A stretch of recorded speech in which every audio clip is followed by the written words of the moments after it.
ஹல்லேலூயா. உம்மை துதிக்கிறோம் ஆண்டவரே, உம்மை ஸ்தோத்திரிக்கிறோம். ஜீவாதிபதியாகிய எங்கள் ஆண்டவரே, உம்முடைய நாமத்தை நாங்கள் துதிக்கிறோம் ஆண்டவரே. உம்முடைய நாமத்தை நாங்கள் போற்றுகிறோம், உம்முடைய நாமத்தை நாங்கள் உயர்த்துகிறோம் ஆண்டவரே. உம்முடைய நாமத்துக்குரிய துதிகளை செலுத்தி, உம்முடைய நாமத்துக்குரிய ஸ்தோத்திரங்களை செலுத்தி உம்மை நன்றியோடு துதிக்கிறோம். பரிசுத்தத்தில் பயங்கரமானவரே, உம்முடைய நாமத்தை நன்றியோடு துதிக்கிறோம் ஆண்டவரே.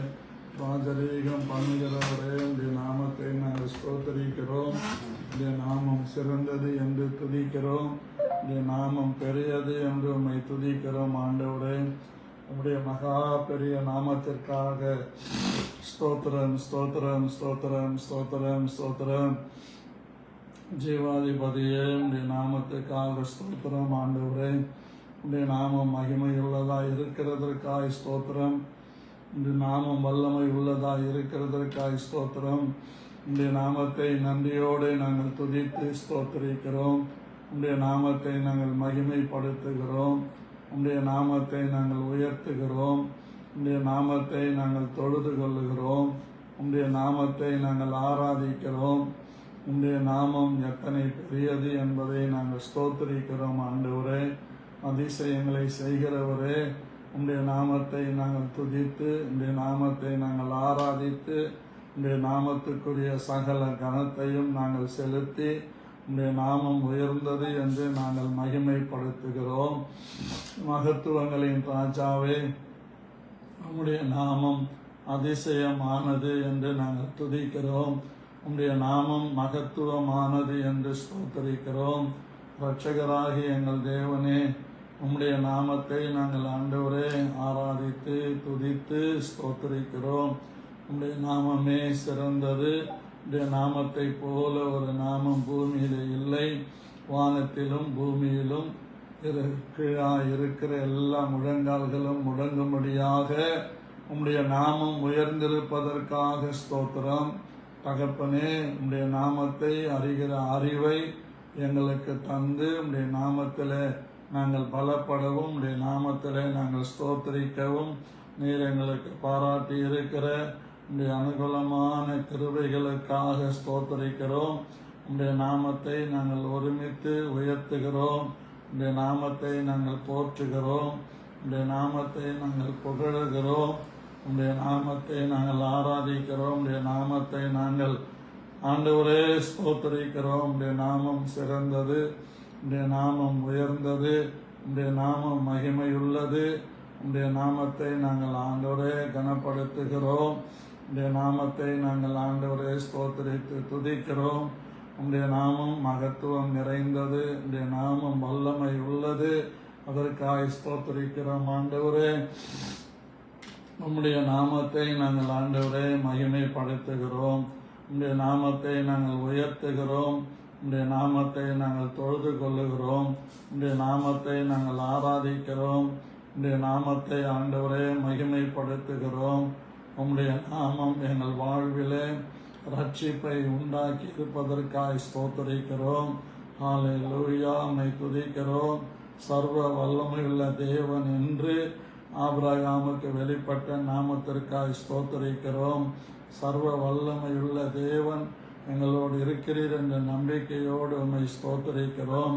தகப்பனே, நீ நல்லவர், வல்லவர், பெரியவர், போதுமானவர், மகிமையானவர், மகத்துவமானவர், வல்லமை நிறைந்தவர், கிருபை உள்ளவர், இரக்கங்களையும் தயவையும் எங்களுக்கு காண்பிக்கிறவர். உம்முடைய கிருபையுள்ள நாமத்தை நாங்கள் உயர்த்தி ஸ்தோத்திரித்து, உம்முடைய நாமத்தை நாங்கள் துதித்து, உம்முடைய நாமத்தை மகிமைப்படுத்துகிறோம். இரட்சகரே, உடைய நாமத்தை நாங்கள் ஆராதிக்கிறோம் ஆண்டவரே. உடைய நாமம் உயர்ந்தது என்று சொல்லுகிறோம். கிருபை உள்ளவரே, உடைய நாமம் மகிமை உள்ளது என்று நாங்கள் துதிக்கிறோம் ஆண்டவரே. மகத்துவமான உம்முடைய நாமத்தை ஸ்தோத்திரிப்பதிலே நாங்கள் மிகுந்த சந்தோஷப்படுகிறோம். உடைய நாமம் சிறந்தது என்று நாங்கள் உம்முடைய நாமத்தை துதிக்கிறோம் ஆண்டவரே. இரட்சகராய் இருக்கிறவரே, உம்முடைய நாமமே எங்களை எப்பொழுதும் நடத்துகிறது என்ற நம்பிக்கை எங்களுக்குள் வைத்திருக்கிறபடியால் உடைய நாமத்தை நாங்கள் ஸ்தோத்திரிக்கிறோம். பரலோகத்தின் ராஜாவே, உம்முடைய நாமம் மகா உன்னதங்களிலே, உம்முடைய நாமம் மகா உன்னதங்களிலே ஆண்டவரே உலாவி கொண்டிருப்பதற்காக ஸ்தோத்திரம். அது பூமியில பெரிய காரியங்களை செய்கிறதற்காக ஸ்தோத்திரம். உம்முடைய நாமத்தை எங்களுக்கு வெளிப்படுத்தின அந்த அநாதி கிருபைக்காக உமக்கு ஸ்தோத்திரம். உம்முடைய நாமத்தை ஏற்றுக்கொள்ளும்படியான இருதயத்தை எங்களுக்கு தந்ததற்காக ஸ்தோத்திரம். ஆண்டவரே உமக்கு நன்றி செலுத்துகிறோம். எங்கள் தேவனாகிய கர்த்தாவே, இந்த காலை வேளையிலே என் இருதயத்தின் தியானமும் என் வாயின் வார்த்தைகளும் பேசுகிற எனக்கும் கேட்கிற யாவருக்கும் உம்முடைய சமூகத்திலே பிரீதியா இருப்பதாக என்று இயேசு கிறிஸ்துவின் நாமத்தில் செபிக்கிறேன் நல்ல பிதாவே, ஆமென். எனக்கு அன்பான கர்த்தருடைய பிள்ளைகளே, உங்கள் யாவரையும் ஆண்டவராகிய இயேசு கிறிஸ்துவின் நாமத்தில் அன்போடு வணங்கி வாழ்த்தி உங்களை வரவேற்கிறேன். கர்த்தராகிய தேவன் நம்மை அநாதி கிருபையினாலே ரட்சித்திருக்கிறபடியினால் நான் கர்த்தரை அதிகமாய் ஸ்தோத்திரிக்கிறேன். இந்த நாளில் கர்த்தர் நம்முடைய வாழ்க்கையிலே பெரிய காரியங்களை செய்ய வல்லமை உள்ளவராய் இருக்கிறார் என்பதை நான் தைரியமாக சொல்லுகிறேன், விசுவாசத்தோடு சொல்லுகிறேன். கர்த்தர் இந்த நாளில் உங்களோடு இருந்து செய்யும் காரியம் பயங்கரமாக இருக்கும். இப்பொழுதும் பிரியமானவர்களே, லூக்கா சுவிசேஷம் 10ஆம் அதிகாரம் 39வது வசனத்தை உங்களுக்காக நான் வாசிக்கிறேன்.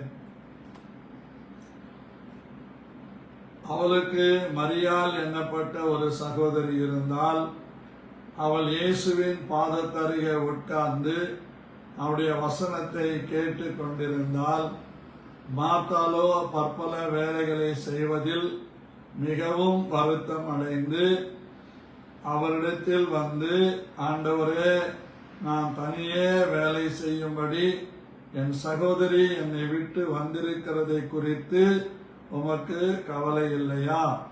எனக்கு உதவி செய்யும்படி அவளுக்கு சொல்லும் என்றால், இயேசு அவளுக்கு பிரதியுத்தரமாக, மார்த்தாளே, மார்த்தாளே, நீ அநேக காரியங்களை குறித்து கவலைப்பட்டு கலங்குகிறாய். தேவையானது ஒன்று. மரியாள் தன்னை விட்டு எடுபடாத நல்ல பங்கை தெரிந்து கொண்டாள் என்றார். காலவேளை பிரியமானவர்களே,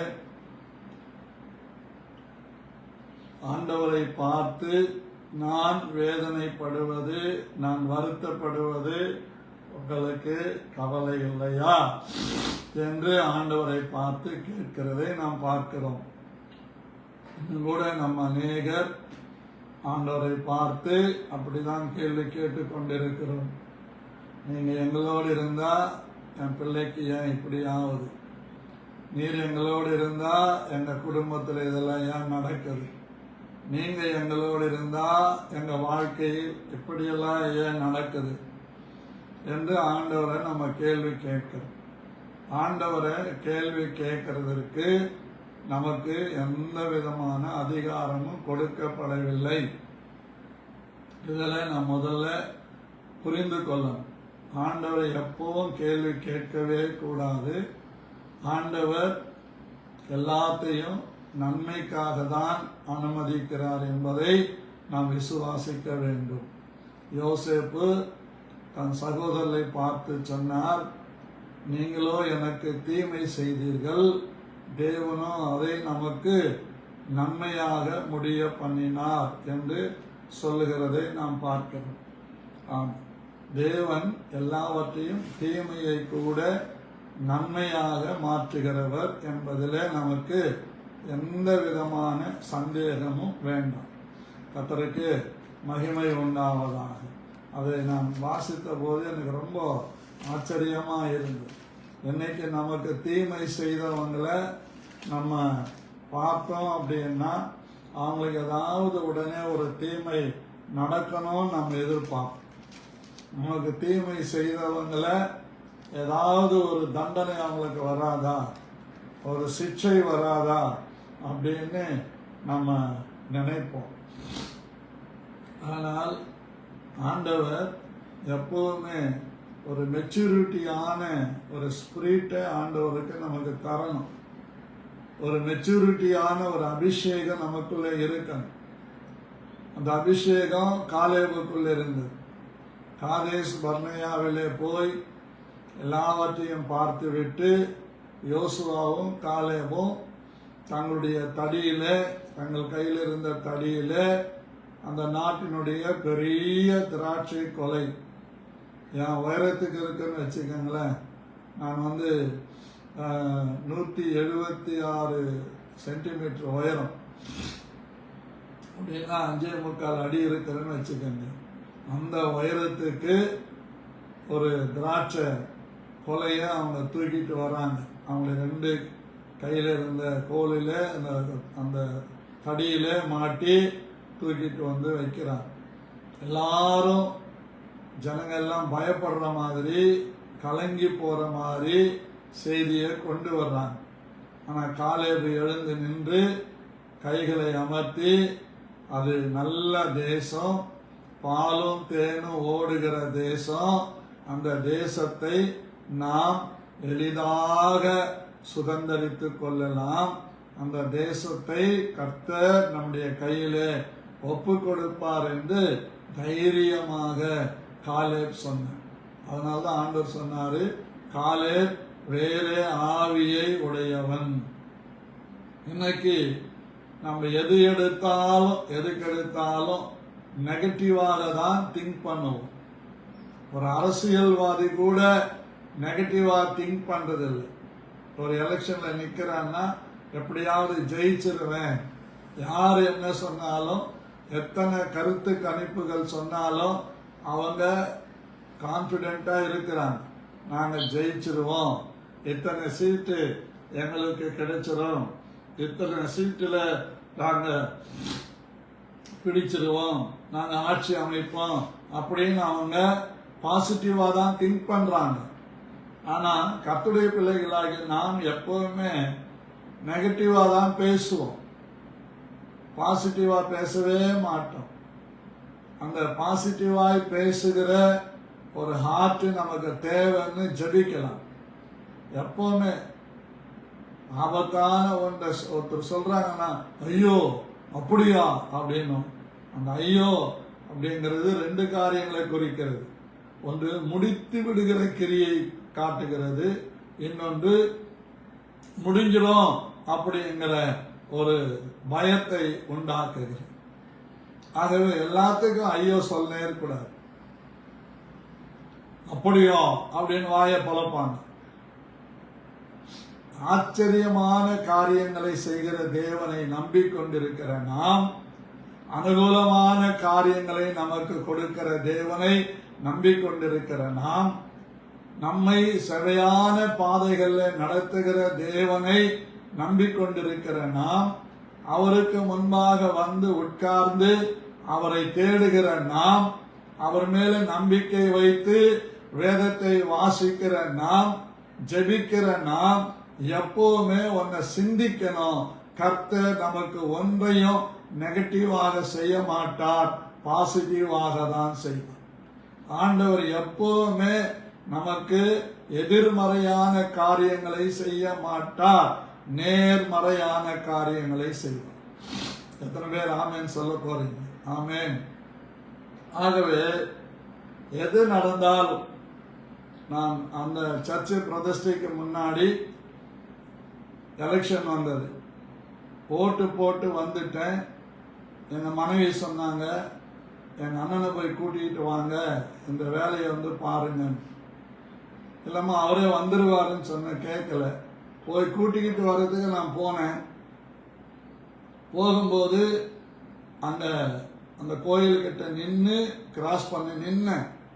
நான் 2 பேரு எங்கிருந்து வந்தாங்கன்னு தெரியாது, அவ்வளோ ஸ்பீடா வந்து என்னுடைய பைக்கினுடைய பின்வீல்ல தட்டிட்டாங்க. நிலைகுலைந்து நான் கீழே விழுந்தேன். கூட பார்த்தீங்கன்னா என்னுடைய வலது கை, புரியுற மாதிரி சொல்றேன், என்னுடைய சோற்றாங்கை ரைட் ஹேண்ட் அப்படியே அந்த எலும்புல இருந்து, அந்த ஷோல்டர் எலும்புல இருந்து உடைஞ்சு அப்படி கீழே போயிடுச்சு. வலி தாங்க முடியல. எங்கள் மச்சன பையன் வந்து என்னை தூக்கி விட்டு, வண்டியை தூக்கி விட்டு, வண்டியை இன்னொருத்தங்கிட்ட கொடுத்து என்னை கூட்டிக்கிட்டு நேராக டாக்டர்கிட்ட அனுப்பிச்சிட்டேன். நீங்கள் போங்கம்மா, நான் பார்த்துக்கிறேன். அதுக்கு பின்னாடி வந்தவங்க ஏதோ பண்ணியிருக்கிறாங்க. நான் தெளிவாக சொல்லிட்டேன், இவங்க தப்பு தான் அது. அதில் ஒருத்தனுக்கு மண்டை உடைஞ்சு அவனை கொண்டு போய் எஸ்ஆர்எம் ஹாஸ்பிட்டலில் சேர்த்தாங்க. என்னை கூட்டிக்கிட்டு போய் டாக்டர்கிட்ட காட்டும் போது டாக்டர் தொட்டு பார்த்து ஷோல்டர் இறங்கி இருக்குது, அது ஆப்ரேஷன் பண்ணாங்க. செங்கல்பட்டு கவர்மெண்ட் ஹாஸ்பிட்டலுக்கு போனேன். அங்கே இருக்கிற எலும்பு முறிவு டாக்டர் சொல்லிட்டாரு, 40,000 ரூபாய் கொடுங்க, நான் ஆப்ரேஷன் பண்ணுறேன். அங்கே காணிகராய் சொன்னார், பக்கத்தில் ஒரு டாக்டர் இருக்கிறாரு, பிரைவேட் டாக்டர், அவர்கிட்ட போங்கன்னார். அவர்கிட்ட போனேன். அவர் சொன்னார், ஆமாம், இது வெளில ப்ரைவேட்டில் பண்ணால் 1.5 லட்சம் ரூபாய் ஆகும், கவர்மெண்ட்டில் அவங்க கேட்குறாங்கன்னா அது கொடுத்துட்டு பண்ணிக்கலாமே அப்படின்னாரு. நான் அந்த டாக்டரை கேட்டேன், அதை ஸ்க்ரூ பண்ணுவாங்க, சரி ஸ்க்ரூ பண்ண பிறகு மறுபடியும் விழுந்தானா உடையாது இருக்குமான்னு கேட்டேன். அதுக்கு நான் கேரண்டி கிடையாதுன்னு சொன்னேன். அப்போ தான் எல்லாத்தையும் அந்த டாக்டர்கிட்ட சொன்னேன், சார் கண்டிப்பாக பண்ணியான். நான் சொன்னேன், கர்த்தர் இதை நன்மைக்காக அனுமதிச்சிருக்கிறார். நாங்கள் இவ்வளோ பெரிய அடிபட்டுக்குது, அப்போ கூட கர்த்தர் நன்மைக்காக அனுமதிச்சிருக்கிறார். உண்மையாகவே கர்த்தர் அதை நன்மைக்காக தான் அனுமதித்தார். அந்த வலியோட தான் நான் பாம்பேல போய் 3 நாட்கள் கன்வென்ஷனில் பேசினேன். அந்த பிரசங்கம் அந்த நேரத்தில் வலியே இருக்காது. முடிச்சுட்டு ரூமுக்கு வந்தவொடனே அந்த வலி வலிக்கும். அப்போ 4வது நாள் இரவு கண்ணீரோட ஜெபம் பண்ணும்போது, அப்போ எனக்குள்ளே இருந்து தென்னை மரக்குடி எண்ணெய், தென்னை மரக்குடி எண்ணெய்ன்னு சத்தம் வந்தது. வீட்டுக்கு உடனே காலைல ஃபோன் பண்ணேன். அந்த நேரத்தில் நம்ம ரேணுகா வந்திருந்தாங்க. அப்போ சொன்னாங்க, ஆமாங்க ஆண்டி, தென்னை மரக்குடி எண்ணெய் தேய்ச்சி தான் எங்கள் அப்பா கால் 2 உடஞ்சி போன காலை கூடிடுச்சு அப்படின்னு. உடனே அந்த பிள்ளை தமிழ்நாட்டுக்கு வந்த பிறகு அந்த பிள்ளை வந்து காலையில் சாயங்காலம் அந்த தென்னை மரக்குடி எண்ணெயை தேய்ச்சி ஒத்தரம் கொடுத்துட்டு போச்சு. 10 நாள் 1 வீக் செஞ்சா 10 நாளைக்கெல்லாம் அந்த வலியே இல்லை. இன்னைய வரைக்கும் அந்த வலி இல்லை. கிட்டத்தட்ட அதுலேயே நான் ஒரு 10-15 கிலோ வெயிட் எடுக்கிறேன், ஆனால் வலி இல்லை. அந்த ஷோல்டர் அப்படியே செட் ஆயிடுச்சு. எதுக்கு சொல்ல வரேன்னா, நமக்கு எப்பவுமே பிசாசு நெகட்டிவான திங்கிங்கை கொடுப்பான், நெகட்டிவான காரியங்களையே பேசுவான், நெகட்டிவான காரியங்களையே யோசிக்க வைப்பான், நெகட்டிவான காரியங்களையே நம்ம வாழ்க்கைய கூனி குறுகி போக பண்ணுவான். ஆனா நம்ம இருதயம் எதுல நிறைந்திருக்கிறதோ அது வாய் அறிக்கை பண்ணுது. நெகட்டிவா நம்ம எப்பவுமே யோசிக்க கூடாது. சகலத்தையும் நன்மைக்கு ஏதுவாய் செய்கிறது. நீங்கெல்லாம் எடுத்து வாசிங்க. ரோமருக்கு எழுதின நிருபம் 8ஆம் அதிகாரம் 28வது வசனம் எடுத்திருந்தீங்கன்னா இப்ப படிங்க பாருங்க. யாராவது எடுத்திருக்கிறீங்களா? ரோமர் 8ஆம் அதிகாரம் 28வது வசனம். ஸ்தோத்திரம்.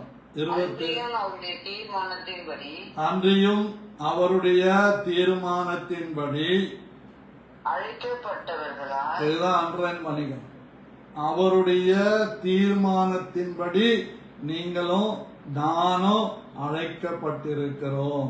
அன்றியும் அவருடைய தேவனிடத்தில் அன்பு கூறுகிறவர்களுக்கு சகலமும் நன்மைக்கு ஏதுவாக நடக்கிறது என்று சகலமும், ஒன்னு நடக்குது ஒன்னு நடக்கல இல்ல, சகலமும், எவ்ரிதிங் இஸ் குட். சகல காரியங்களும் நன்மையாகவே நடக்கிறது. இதுல எந்த விதமான சந்தேகமும் நம்ம அடைய வேண்டிய அவசியமே இல்லை. சகலம் நன்மைக்கு ஏதுவாய் நடக்கிறது என்று அறிந்திருக்கிறோம். நம்முடைய அழைப்பு எப்படிப்பட்ட அழைப்பு? எப்படிப்பட்ட அழைப்பு சொல்லுங்க. அன்றியும் அவருடைய தீர்மானத்தின்படியான அழைப்பு. இதுதான் நமக்கு ரொம்ப முக்கியம். நாம் அழைக்கப்பட்ட அழைப்பு அது தீர்மானத்தின் அழைப்பு. கர்த்தருக்கு ஸ்தோத்திரம் உண்டாவதா. அவருடைய தீர்மானத்தின்படி நாம் அழைக்கப்பட்டிருக்கிறோம். தீர்மானம் இல்லாம ஒருத்தரையும் ஆண்டவர் அழைக்கிறதே இல்லை. கர்த்தருக்கு ஸ்தோத்திரம். ஆகவே அவருடைய தீர்மானத்தின்படி அழைக்கப்பட்ட நமக்கு ஒரு நாளும் ஒரு தீமையும் நடக்காது என்பதை நம்ம உறுதிப்படுத்திக் கொள்ளணும்.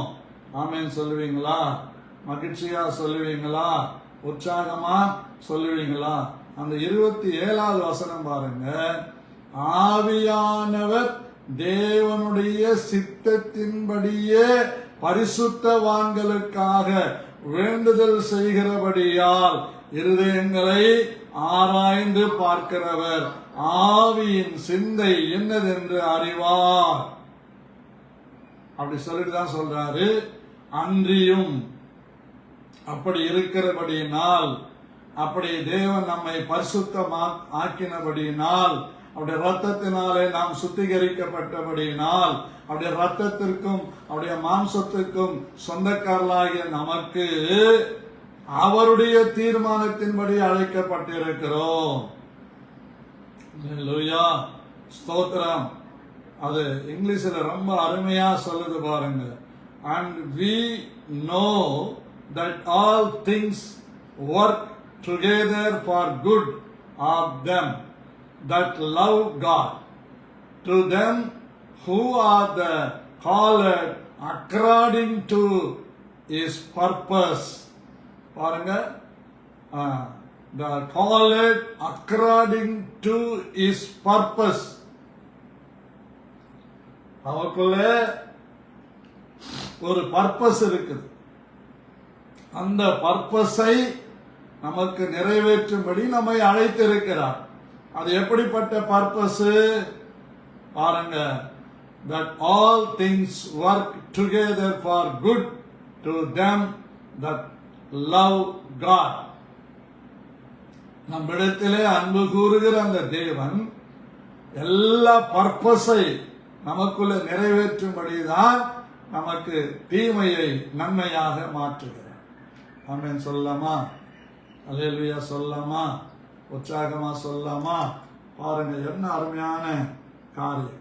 இதுதான் யோசேப்பு சொல்றார். ஆதியாகமம் 45ஆம் அதிகாரம் 8வது வசனம் 5வது வசனம். என்னை இவ்விடத்தில் வரும்படி விற்று போட்டதினால் நீங்கள் சஞ்சலப்பட வேண்டாம். அது உங்களுக்கு விசனமாய் இருக்க வேண்டாம். ஜீவரட்சனை செய்யும்படி தேவன் என்னை உங்களுக்கு முன்பாக எகிப்துக்கு அனுப்பினார் என்பதை நாம் புரிந்து கொள்ள முடியும். அழகா சொல்ற. நீங்க என்னை விற்று போட்டதுக்காக என்ன பண்ணாதீங்க, மனஸ்தாபப்படாதீங்க, விசனப்படாதீங்க, அதை பற்றி நீங்க கவலைப்படாதீங்க. ஜீவரட்சனை செய்யும்படியாய் கர்த்தர் என்னை எகிப்துக்கு அனுப்பினார்.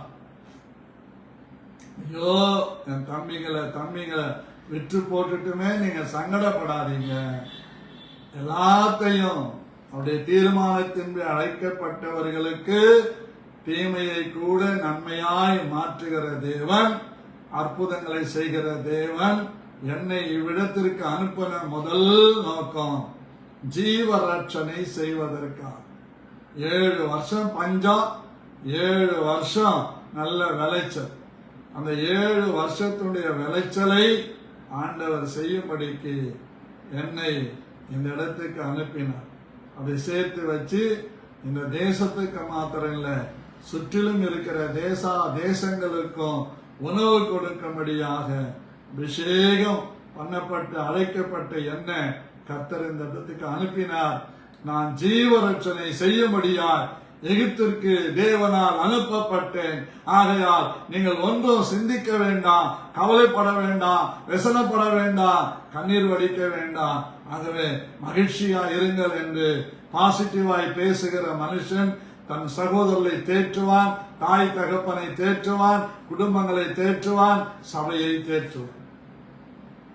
எப்பவுமே நல்லா புரிஞ்சுக்கங்க, உங்க குடும்பத்திலே ஒரு காரியத்தை கர்த்தர் அனுமதிச்சிருக்கிறாருன்னா நம்ம சொல்ல வேண்டியது ஜீவ ரட்சனை செய்யும்படி கர்த்தர் இந்த இடத்திற்கு அனுப்பினார். நான் கூட அப்படிதான் அழுதேன். ஆண்டவரே, என்னை ஏன் இந்த மறைமல் நகருக்கு அனுப்புனீங்கன்னு அழுதேன். அப்பதான் ஆவியானவர் தெளிவா சொன்னார், திட்டமா சொன்னார். கர்த்தருக்கு ஸ்தோத்திரம். அவர் பேசுற ஒவ்வொன்றும் அது எப்படி தெரியுமா இருக்கும்? பயங்கரமா இருக்கும். அது ரொம்ப ரொம்ப ஆச்சரியமா இருக்கும். பாருங்க, அது அதிசயமா இருக்கும். கர்த்தர் ஒன்று செய்யறாருன்னா அதுல ஆண்டவர் ஆதி அந்தம், முதல் முடிவு, தொடக்கம் முடிவு எல்லாத்தையும் வச்சுதான் நம்மள ஒவ்வொரு காரியத்துக்கும் நடத்துகிறார். எனக்கு ஆண்டவர் சொன்ன வார்த்தை, நான் மறைமல் நகருக்கு ஏன் கொண்டு வந்தீங்க அப்படின்னு 2000 மே உபவாசம் போட்டு ஜெபம் பண்ணிக்கிட்டு இருந்தேன். அப்ப அவர் சொல்றாரு, இப்பொழுது நீ எழுந்து கால் ஒன்றி நில். உபவாசத்துல இருக்கிற 3 நாள் தண்ணி குடிக்காம 2000 மே மாசம் இங்க வரப்போற. அதுக்கு முன்னாடியே கர்த்தர் வார்த்தையை கொடுக்கிறார். இப்பொழுது நீ எழுந்து கால் ஒன்றி நில். நீ கண்டவைகளையும் நான் உனக்கு தரிசனமாகி காண்பிக்க போகிறவைகளையும் குறித்து உன்னை ஊழியக்காரனாகவும் சாட்சியாகவும் ஏற்படுத்துகிறதற்காக உனக்கு தரிசனமானேன். 82 ஏப்ரல் 25 எங்க வீட்டு சுவற்றிலே இயேசு சிலுவையில் அறையப்பட்ட காட்சிய எப்படி நான் இந்த பேஸ்புக்ல முகத்தை நான் பார்க்கணும், அப்படி இயேசுவை பார்த்தேன். அப்போ இயேசு சிலுவையில தொங்கும் போது ఈయన ఏం పాపం చేశాడో ఈయన ఇలాగ మేకులో కొడుతున్నారు அப்படின்னு நான் கேட்கும் போதுதான் ஒரு சத்தம் என் காதுல கேட்டுச்சு, నేను నీ కొరకు మరణించాను, நான் உனக்காக மரித்தேன். அவ்வளவுதான். அந்த சத்தம் கேட்டவனே தூக்கி வீசி எறியப்பட்டு பிட்ஸ் மாதிரி வந்து எனக்குள்ள இருந்து 40 45 பிசாசு கத்தி கத்தி கத்தி வெளியே போயிருக்கு. அன்னைக்கு போனதுதான் வயிற்று வலி, அன்னைக்கு போனதுதான் என்னுடைய புட்டத்துல வருகிற குருக்கள், அந்த கட்டிகள், அந்த கொப்புளங்கள். என்னைய வரைக்கும் இல்லை.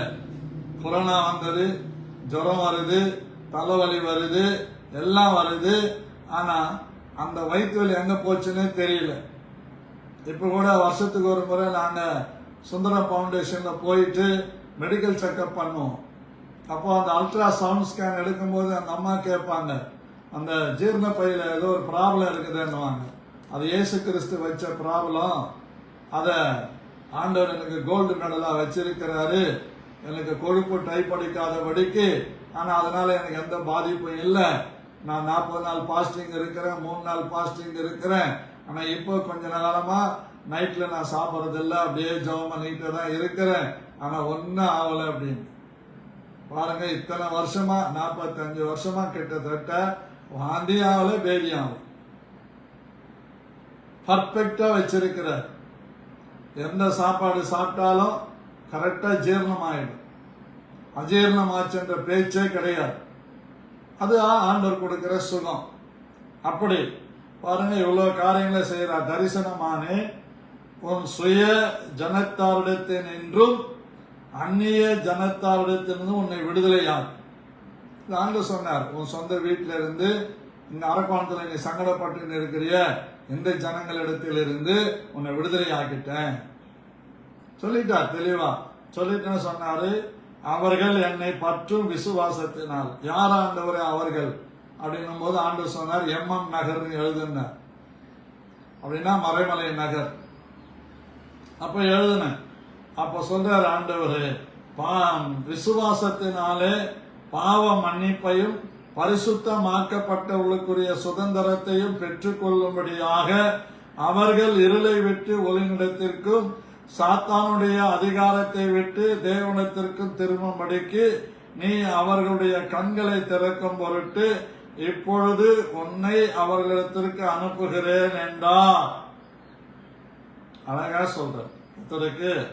ஸ்தோத்திரம். பிரியமான தேவனுடைய பிள்ளைகளே, ஆண்டவர் கொடுக்கிற விஷன் மாறவே மாற அதான் சொல்றார் அழகா. இங்க ஆதியாகமம் 50ஆம் அதிகாரத்துல யோசேப்பு சொல்றாரு பாருங்க. யோசேப்பு அவர்களை நோக்கி, யாக்கோபு இறந்துட்ட பிறகு இவன் நம்மளை பழி வாங்குவான், ஏன்னா தம்பிங்களை ஜெயில வச்சவன் தானே, எல்லாரையும் கொண்டு வர்றதுக்காக அவங்கள 4 முறை அலகழிக்க விட்டவன் தானே, அதனால ஒரு பயம். ஆனா எடுத்தவனே நமக்கு மிராக்கள் நடந்துறார். அப்படி மிராக்கள் நடந்தாலும் அதுல தேவன் ஒரு நோக்கம் வச்சிருப்பார்.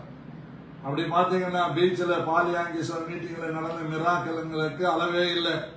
அவங்கெல்லாம் ரட்சிக்கப்பட்டு வந்திருந்தாங்கன்னா சென்னையே மாறி போயிருக்கும். ரெய்னார்ட் போன்கே மீட்டிங்ல நடந்த அற்புதங்கள்,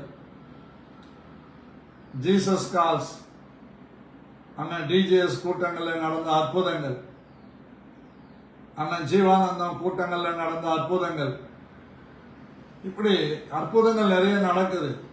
ஆனா வசனத்தின் அடிப்படையில நடக்கிற அற்புதம், வசனத்தின் அடிப்படையில வாழ்க்கையை அமைச்சு கொள்றவங்க ஒரு நாள் அவங்களை யாரும் ஒன்றும் செய்யவே முடியாது. கர்த்தருக்கு ஸ்தோத்திரம். பாருங்க, பயப்படாதிருங்கள், நான் தேவனா சொல்லிட்டு சொல்றாரு, நீங்கள் எனக்கு தீமை செய்ய நினைத்தீர்கள். இன்னும் குறிப்பிடுறார், இதுவே போதும் அவங்களுக்கு. எல்லா சகோதரர்களையும் கன்னத்துல பலால் பலால் அரைஞ்ச மாதிரி பாத்துங்க. ஒரே வார்த்தை, நீங்கள் எனக்கு தீமை செய்ய நினைத்தீர்கள், அதனால்தான் என்ன அடிச்சீங்க, குழியில போட்டீங்க, அப்படியே செத்துருவன் நினைச்சீங்க, 20 வெள்ளிக்காசுக்கு எகிப்திய முகமதியர்களிடத்துல வித்துட்டீங்க. ஆனா எகிப்துக்கு போனேன், அங்க எல்லாம் நடந்தது. போத்திபார் மனைவி என்ன அபியூஸ் பண்ண பார்த்தா, அதுக்கு ஆண்டவர் என்ன தப்பு வச்சாரு, ஜெயில இருந்த கடைசியில அந்த போத்திபாருக்கே சோறு போடுற அளவுக்கு என்னை கொண்டு போய் மேல ஆண்டவர் நிறுத்திட்டார். அப்போ தீமை நடந்ததா? முதல்ல நமக்கு தீமையா தெரியும், அதுல தேவன் நன்மையை வச்சிருக்கிறாருன்னு விசுவாசிக்கிறவங்க மாத்திரம் என்னோட சேர்ந்து ஆமென் அல்லேலூயா சொல்லு. பாருங்க, அழகா சொல்றாரு, நீங்கள் எனக்கு தீமை செய்ய நினைத்தீர்கள், தேவனோ இப்பொழுது நடந்து வருகிறபடியே வெகு ஜனங்களை உயிரோடு காக்கவும் அதை நன்மையாக முடிய பண்ண. உங்களை காக்கன்னு சொல்லலாங்க, அழகா அப்ப கூட சொல்றாரு, உங்களை காக்கிறதுக்காக எனக்கு அனுப்பல, வெகு ஜனங்களை அப்படின்னு அர்த்தம். நீங்களும் அதுல வர இன்க்ளூடிங் நான் வரேன். வெகு ஜனங்களை ஜீவரட்சணை செய்ய, ரட்சிக்க, உயிரோடு காப்பாற்றும்படி கர்த்தர் என்னை அனுப்பினார். ஆதலால் நீங்கள் பயப்படாதிருங்கள், நான் உங்களையும் உங்கள் குழந்தைகளையும் பராமரிப்பேன் என்று அவர்களுக்கு ஆறுதல் சொல்லி அவர்களோட பட்சமாய் பேசினார். நம்ம ஆறுதல் சொல்லுவோமா? அப்பெல்லாம் என்ன எப்படி பேசுனீங்க, அப்பெல்லாம் என்ன எப்படி கேவலப்படுத்தினீங்க, அப்பெல்லாம் எப்படி என்ன அசிங்கப்படுத்தினீங்க, அப்பெல்லாம் எப்படி எங்களை எப்படி பழி வாங்கினீங்க, எங்களை எப்படி துக்கப்படுத்தினீங்க, இப்போ நாங்க வேணும். அவங்கெல்லாம் எங்க போனாங்க, அப்ப பண்ணவங்கெல்லாம் எங்க போனாங்க, இப்ப நாங்க வேணும். இப்படி எத்தனை முறை நம்ம பேசுறோம், பேசலன்னா நினைக்கிறோம், இன்க்ளூடிங் மை செல்ஃப். நான் கூட நினைச்சிருக்கலாம், சொல்லி இருக்கலாம், பட் எனக்கு நினைவு இல்லை. எப்பவுமே எனக்கு ஒன்று தெரியுங்க, யார் கேட்டாலும் சொல்லுவேன், 1000, 2000, 10,000 என்னால் தர முடியும். குடும்பமா வாங்க, உட்காருங்க, 1 மாசம் இல்லை, 2 மாசம் இல்லை, 3 மாசம் கூட உட்காருங்க, சோறு போட முடியும். ஏன்னா ஆண்டவர் என்ன காலிங் அப்படி. எப்படி ரெபேக்காள் வந்து எலியாசாருக்கு சொன்னான், உனக்கும் வார்ப்பேன், உன் ஒட்டகங்களுக்கும் வார்ப்பேன். நான் ஊழியத்துக்கு வரும்போது ஆண்டவர்கிட்ட கேட்டேன், என்னை கூப்பிடுறீங்களே, நான் வந்துட்டேன்னா எனக்கு எப்படி? அப்ப ஆண்டவர் சொன்னார், உனக்கும் வார்ப்பேன், உன் ஒட்டகங்களுக்கும் வார்ப்பேன், சேர்த்து வைப்பேன்னு சொல்லல. ஆமா, எவ்வளவு பேர் வர்றாங்க போறாங்க, அத்தனை பேருக்கும் ஆண்டவர் கொடுத்துன்னு தான் இருக்கிறார். கர்த்தருக்கு மகிமை உண்டாகும். நான் எந்த கம்பெனில போய் மேனேஜராவோ HR-ஆவோ என் படிப்புக்கு ஒன்றும் கிடைக்காது. அப்படி பிரியமானவர்களே, தேவன் நம்மை உயர்த்த உயர்த்த நமக்கு கீழா இருக்கிறவங்களுக்கு உதவி செய்கிற மனப்பக்குவம் நமக்கு வேணும். ஆண்டவரை கேள்வி கேட்டு இருக்கக்கூடாது. என்னை பற்றி உங்களுக்கு கொஞ்சமாவது கவலை இல்லையா? எங்களை பற்றி கொஞ்சமாவது உங்களுக்கு ரெஸ்பான்சிபிலிட்டி இல்லையா? எங்களை பற்றி கொஞ்சமாவது உங்களுக்கு ஏதாவது व्यसனம் இருக்குதா? ஏன் व्यसனப்படணும்? எதுக்கு व्यसனப்படணும்? உன் முட்டியில் இருக்குது பவரு, உன் கண்ணில் இருக்குது தில்லு. ஹலோ, உங்க முட்டியில் இருக்குதுங்க பவரு, உங்க கண்ணில் இருக்குதுங்க தில்லு. நீ முழங்கால் படியிட்டு மனம் கசந்து நீ வடிக்கிற ஒவ்வொரு சொட்டு கண்ணீரும் that is one of the fire. The fire break through all the rocks. பெரிய பெரிய எல்லா பாறைகளையும் உடைக்கிற கண்ணீரின் சக்தி உங்க கண்கள்ல கர்த்தர் கொடுத்திருக்கு, முழங்கால கொடுத்திருக்கு. முழங்காலை முடக்கி நீ செபித்தால் எந்த காரியத்திலேயும் உனக்கு தோல்வி இல்லை. தோல்வி என்பதே இல்லை.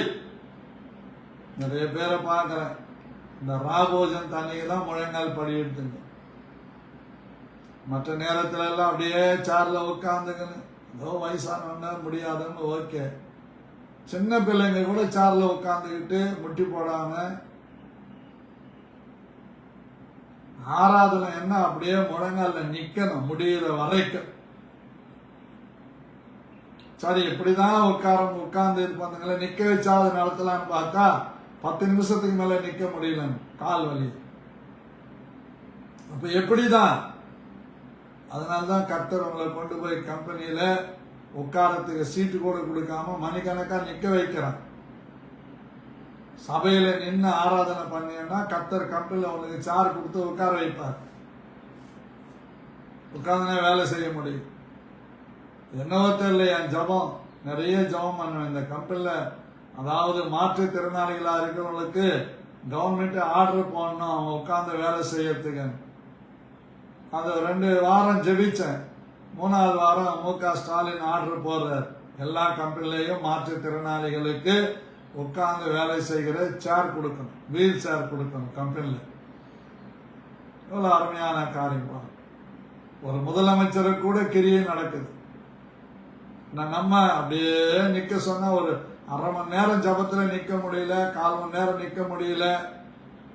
உங்களுக்கு முன்னாடி ஊழியக்காரனான ஆராதனை எடுத்து மெசேஜ் கொடுத்து முடிக்கிற வரைக்கும் நிக்கிறேன்னு. இந்த 65 வயசாக போகுது. இளம் பிள்ளைங்க கூட 18 வயசு பிள்ளை கூட நிக்கிறதுக்கு ரொம்ப கஷ்டமா இருக்கு, முட்டி போறதுக்கும் கஷ்டமா இருக்கு. எப்படி ஜெயத்தை எதிர்பார்க்கலாம்? ஆனாலும் ஆண்டவர் நம்மளை கூப்பிட்டதுனால நம்ம துக்கத்தை மாத்திக்கிட்டே இருக்குது. நம்முடைய முழங்கால்களுக்கு பவர் இருக்குதுங்க. நம்முடைய கண்கள் இருந்து வடிகிற, மனுஷருக்கு முன்னால வடிகிற கண்ணீருக்கு பலனே கிடையாது, சத்தியமா கிடைக்காது. தேவனுக்கு முன்னாடி முழங்கால் படியிட்டு கதறுகிற, அழுகிற, உன் கண்ணிலிருந்து வருகிற ஒவ்வொரு சொட்டு கண்ணீருக்கும் பலன் இருக்குது. இல்லைன்னா ஆண்டவர் நம்மளை கேவலப்படுத்தி விடுவார். மாத்தாலே நீ அநேக காரியங்களை நிமித்தம் வருத்தப்பட்டு கலங்குகிறாய் அப்படின்னு அடி சும்மா கன்னத்துல பலான்னு கொடுத்துருவார். நேற்று அது படிக்கும் போது என்னையா கன்னத்துல அச்சமா இருக்கு. டைட்டஸே நீ அநேக காரியங்களை குறித்து கலங்கி கவலைப்பட்டு கொண்டிருக்கிறார். என் சமூகத்தை நித்தமும் தேடுன்னு சொல்ற. ஆகவே இந்த கால வேளையில என்னை கேட்டுக்கொண்டிருக்கிற என் அன்பு தேவனுடைய பிள்ளைகளே, அப்படியே வலது கரத்தை தலைமையில வச்சு சொல்லுங்க, ஆண்டவரே என் முழங்கால்கள்ல வல்லமை இருக்கிறது, என் கண்கள்ல பயங்கரமான எதையும் சாதிக்கக்கூடிய கண்ணீர் இருக்கிறது. அதை நான் வரவேற்கிறேன், வாஞ்சிக்கிறேன்.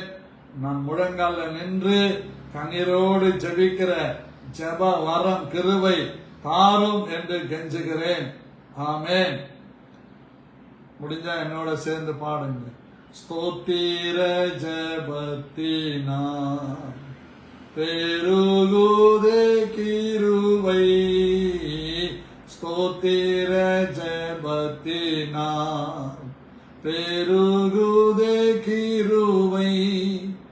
ஆத்தும பாரம் கண்ணீரோடே அனுதினம் நான் வேண்டிடவே. ஆத்தும பாரம் கண்ணீரோடே அனுதினமும் நான் வேண்டிடவே. ஜெபவரம் கிருபை தாருமே. ஜெபவரம் கிருபை தாருமே. தம் கிருபை பெரிதல்லோ என் ஜீவனிலோ மதே. இன்னும் தேவை கிருபை தாருமே. இன்னும் தேவை கிருபை தாருமே. உண்மையா சொல்றேங்க, நான் ரட்சிக்கப்பட்ட நாளில் இருந்து இந்த நிமிடம் வரைக்கும் என்னுடைய குடும்ப தேவைகளுக்காக நான் கண்ணீர் விட்டவனே இல்லை. என் பிள்ளைங்க சிக்கா இருக்கிறாங்கன்னு ஒரு நாள் நான் கண்ணீர் விட்டதில்லை. வேணா எங்க பாஸ்டம்மாவை கேளு, அவ தான் கொன்ன பிடிச்சிக்கிட்டு அழுதுட்டு கிடப்பான். இப்படி ஆயிடுச்சு அப்படி ஆயிடுச்சு. ஒரு நாள் அதற்காக நான் அழமாட்டேன். ஏன் இதை அனுமதித்தீர் என்று ஆண்டவரை கேள்வி கேட்க மாட்டேன். ஒரு நாள் கேட்டுட்டேன், இந்த கீழே விழுந்து எலும்பு உடைஞ்சப்பதான் கேட்டேன், ஆண்டவரே ஏன் எனக்கு இதை அனுமதிச்சு? அப்பதான் சொல்றார், நன்மைக்கு எதுவாக இந்த வசனத்தை வச்சிடும். ஆகவே கண்ணீர் வடிக்குது, ஆத்தும பாரத்தோட கண்ணீரோட செபிக்கணும். எத்தனையோ பேர், நூற்றுக்கணக்கான ஆயிரக்கணக்கான ஜனங்க செத்துக்கொண்டே இருக்கிறார். அதுக்காக நாம் கண்ணீர் வடிக்கணும். விபத்துல மறித்து போறாங்க, யுத்தத்துல மறித்து போறாங்க. இப்படிப்பட்ட ஜனங்களுக்காக நம்முடைய கண்கள்ல கண்ணீர் வரும். ஒரு புடி சோத்துக்காக கண்ணீர் வடிக்காது. ஒரு பொட்டரிச்சு போகிற உடைக்காக கண்ணீர் வடிக்காது. நீ சிக்கல்ல போய் சிக்கிக்கிட்ட கடன் பட்டு தவிக்கிற அதுக்காக கண்ணீர் வடிக்காது. உன் கண்ணீர் ஆக்கப்பூர்வமானதா இருக்கணும். சில நேரங்களில் நீங்க உட்கார்ந்து இருப்பீங்க, உங்களை அறியாம உங்க மனம் ஒரு பாரம் அடைஞ்சு, உங்க மனம் ஏதோ ஒரு அழுத்தம், ஏதோ ஒரு பலு உள்ளத்தில் இருக்கிற மாதிரியே தெரியும். அந்த இடத்துல, அந்த நேரத்தில் உன் கண்கள் இருந்து கண்ணீர் முத்து முத்தா முத்து முத்தா சிந்துது பாருங்க. அந்த கண்ணீரை அப்பா அப்படியே வந்து துருத்தியில பிடிச்சுக்கிற. முழங்கால் படியில நீங்க அதுக்காக உட்காரல, ஏதோ ஒரு பாரம், ஏதோ ஒரு வேதனை உன்னை அழுத்தி உன் கண்ணில் இருந்து வருகிற அந்த கண்ணீரை, எப்பா என்னை ரட்சித்த அப்பா, உங்களுக்காக எனக்காக சிலுவையில பலியான அந்த அப்பா நம்முடைய தூதர்களை அனுப்பி இந்த துருத்தியில நம்ம கண்ணீரை அப்படியே பிடிச்சுக்கிற. அந்த கண்ணீரை கணக்கு பார்க்கிறேன். 1 2 3 4 எத்தனை சொட்டு கண்ணீர் வடிச்சிருக்கிறோம், எதற்காக வடிச்சிருக்கிறோம்னு அப்பா அத கணக்குல வச்சிருக்கிற சகோதரியே சகோதரனே, நீ வடிக்கிற கண்ணீரை மறக்கிறதற்கு அவர் அநீதி உள்ளவர் அல்ல. Our God is righteousness God. Our God is marvelous God. Our God is compassion God. Our God is great things making God. அவரு அந்த கண்ணீரெல்லாம் அப்படியே துருத்தியில வைக்கிறார். மன பாரத்தை நிறைய நேரம் எனக்கு இனம் புரியாத பாரம் வரும்போதெல்லாம் கட்டில போய் முகம் குப்புற படுத்து அப்படி அழுவேன். ஜெபம் பண்ண மாட்டேன், டங்ஸ் பேசிக்கிட்டு அப்படியே அழுவேன். தேம்பி தேம்பி தேம்பி தேம்பி அழுவேன். ஆண்டவர் இந்த ஜபத்தை கேட்கிறார், கண்ணீரை காண்கிறார். அவருடைய அன்பு கரங்களாலே மகளே நீ ஏன் கலங்குகிறாய், ஏன் தேங்குகிறாய்? Yes, I will do great things for yourself. நான் உனக்கு பெரிய காரியங்களை செய்யறேன் அப்படின்னு அந்த காலவேளை சொல்ற. கண்கள் இருந்து கண்ணீர் முத்து முத்தாக கொட்டும் போது அந்த அப்பா துருத்தியில பிடிச்சுக்கிட்டு கணக்கு வைக்க. இனி ஆண்டவரை கேள்வி கேட்காத சகோதரி, ஆண்டவரை கேள்வி கேட்காத சகோதரா, ஆண்டவரை கேள்வி கேட்காத ஊழியக்காரனே, கண்ணீரை பார்க்கிற மனபாரம் அடைஞ்சு நான் நிறைய முறை பார்த்திருக்கிறேன். அறியாத ஒரு பாரம் வந்து அப்படியே கண்ணீர் சிந்து. இந்த பில்டிங் கட்டும் போது கூட தேவைகளுக்காக நான் அழுததே இல்லை. எதிரில் அந்த வேப்ப மரத்தின் கீழே உட்காந்து சேர்ல உட்காந்து ஆண்டவரே என்ன மாதிரி எத்தனை ஊழியக்காரங்க சபை இல்லாம வாடகை வீட்டுல உட்காந்து வாடகைக்காரங்கிட்ட திட்டு வாங்கிட்டு அக்கம் பக்கத்துல உள்ளவங்கிட்ட எல்லாம் வேதனைப்பட்டுக்கிட்டு இருக்கிறார். இப்படிப்பட்ட ஊழியக்காரங்களுக்கெல்லாம் நல்ல சபைகளை கட்டி கொடுங்கன்னு அழுவேன். ஏன்னா சீவரட்சணை செய்யும்படியாக என்ன இந்த மறைமல் நகருக்கு அனுப்பி இருக்கிறார் நான் விசுவாசிக்கிறேன். நீங்களும் இனிமே உங்க தேவைகளுக்காக கண்ணீர் வடிக்காதீங்க. உங்களுடைய சொந்த நலனை நிறைவேற்ற கண்ணீர் வடிக்காதீங்க.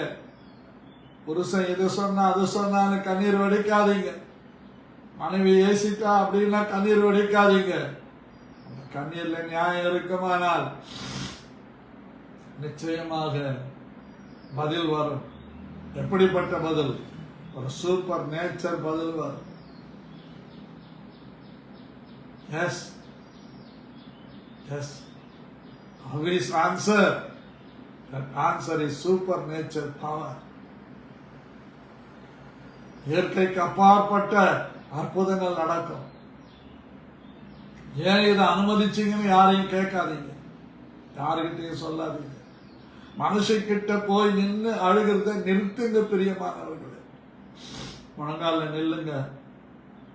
உங்க பாரம் அப்படியே ஐஸ் கட்டி உருகிற மாதிரி உருகி கண்கள் வழியாய் வரும்.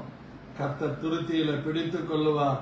கணக்கு போட்டு கரெக்டான நேரத்தில் கர்த்தர் காரியங்களை கைகுடி வர பண்ணுவார். என்னோட கூட ஆமேன் சொன்னீங்கன்னா ரொம்ப நல்லது. ஆமேன். அல்லேலூயா. கர்த்தர் உங்களை ஆசீர்வதிப்பார். உங்கள் வாழ்க்கையில பெரிய காரியங்கள் நடக்கும். நாளை மற்றொரு காரியத்தை